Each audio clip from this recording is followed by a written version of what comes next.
આજના સમયની સૌથી મોટી સમસ્યા ભ્રષ્ટાચાર છે। દરેક સમસ્યાના મૂળમાં ભ્રષ્ટાચારના બીજ રોપાયેલા છે।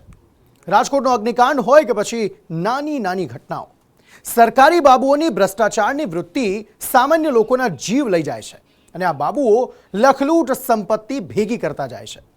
પરંતુ હવે આ ભ્રષ્ટ બાબુઓ અને અધિકારીઓની ખેર નથી। રાજ્ય સરકાર નવો કડક કાયદો બનાવી રહી છે, ગુજરાત સ્પેશિયલ કોર્ટ બિલ, જેમાં હવે નવા કેસો સ્પેશિયલ કોર્ટમાં ચાલશે અને આરોપીની પ્રોપર્ટી જપ્ત કરવામાં આવશે। ભ્રષ્ટાચારીઓની હવે ખેર નહીં, ભ્રષ્ટ બાબુઓ પર નવા કાયદાની પસ્તાળ। સરકાર લાવી રહી છે સ્પેશિયલ કોર્ટ બિલ। સ્પેશિયલ કોર્ટમાં ચાલશે કેસ, સંપત્તિ થશે જપ્ત। સરકારી અધિકારીઓના ભ્રષ્ટાચારનો ગળો હવે ભરાઈ આવ્યો છે। આ ભ્રષ્ટ અધિકારીઓ લોકોની રીતસરનું લોહી ચૂસી રહ્યા છે અને લાખો કરોડોની સંપત્તિ ભેગી કરી રહ્યા છે। રાજકોટ અગ્નિકાંડ બાદ રાજકોટ મ્યુનિસિપલ કોર્પોરેશનનો ભ્રષ્ટ ટાઉન પ્લાનિંગ અધિકારી મનસુખ સાગઠિયા ઝડપાયો, તો ત્યારબાદ રાજકોટનો ફાયર અધિકારી ભીખા ઠેબા। પણ અહીં સિલસિલો રોકાયો નહીં। આ બંને પછી અમદાવાદનો આસિસ્ટન્ટ ટીડીઓ હર્ષદ ભોજક લાંચ લેતા પકડાયો, તો રાજકોટનો નવો ઇન્ચાર્જ ફાયર અધિકારી અનિલ મારુ પણ મોટો ભ્રષ્ટાચારી નીકળ્યો। પરંતુ તમે આવા કેટલા ગઠિયા અને ઠેબાને પકડશો? આવા તો અનેક છે જે કટકી કર્યા સિવાય, ટેબલ નીચેથી પૈસા લીધા સિવાય કામ જ નથી કરતા। પણ હવે આ કટકી બાજુએ સમજી જવું પડશે કે ભ્રષ્ટાચાર કર્યો તો મર્યા। કારણ કે ચોમાસા સત્રમાં રાજ્ય સરકાર ભ્રષ્ટાચાર વિરુદ્ધ નવો કાયદો લાવી રહી છે। રાજ્ય સરકાર ગુજરાત સ્પેશિયલ કોર્ટ બિલ લાવી રહી છે। સત્રના અંતિમ દિવસે એટલે કે શુક્રવારના રોજ વિધાનસભામાં આ વિધેયક રજૂ થવાનું છે, જેનાથી સરકાર એસીબી એટલે કે એન્ટી કરપ્શન બ્યુરોને ફ્રી હેન્ડ આપે તેવી શક્યતા છે।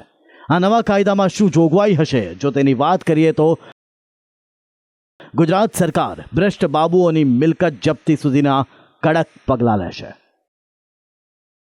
ભ્રષ્ટાચારીઓની અપ્રમાણસર મિલકતો જપ્ત થશે। આરોપી કે તેના સગાના નામે ખરીદેલી પ્રોપર્ટી જપ્ત થશે। ખાનગી કંપનીના કિસ્સામાં શેર રાજ્ય સરકાર હસ્તક કરાશે। નવા કાયદા અંતર્ગત કેસ સ્પેશિયલ કોર્ટમાં ચાલશે। ભ્રષ્ટાચારીઓ સામે તપાસ એસપી કક્ષાના અધિકારી કરશે। આ ઉપરાંત જામીન માટે પણ આકરા નિયમો ઘડવામાં આવી શકે છે।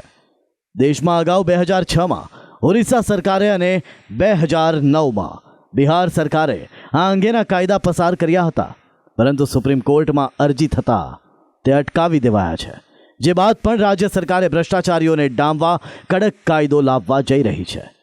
આ જરૂરી એટલા માટે છે કે સરકારી કચેરીઓ અને વહીવટી તંત્રમાં ભ્રષ્ટ અધિકારી તેમજ કર્મચારીઓની સંખ્યા દિન પ્રતિદિન વધી રહી છે, જે પાછલા કેટલાક વર્ષોના આંકડા પરથી માલુમ પડશે।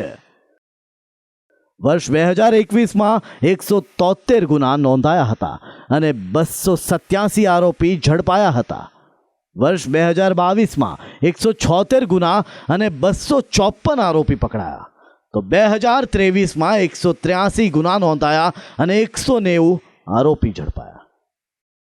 રાજ્યના કયા વિભાગમાં સૌથી વધુ ભ્રષ્ટ બાબુઓ પકડાયા, જો તેની વાત કરીએ તો ગૃહ વિભાગમાં 109, મહેસૂલ વિભાગમાં 40, પંચાયત, ગ્રામ ગૃહ નિર્માણ, ગ્રામ વિકાસમાં 37 અને શહેરી વિકાસ ગૃહ નિર્માણમાં 36 કર્મચારી ઝડપાયા હતા।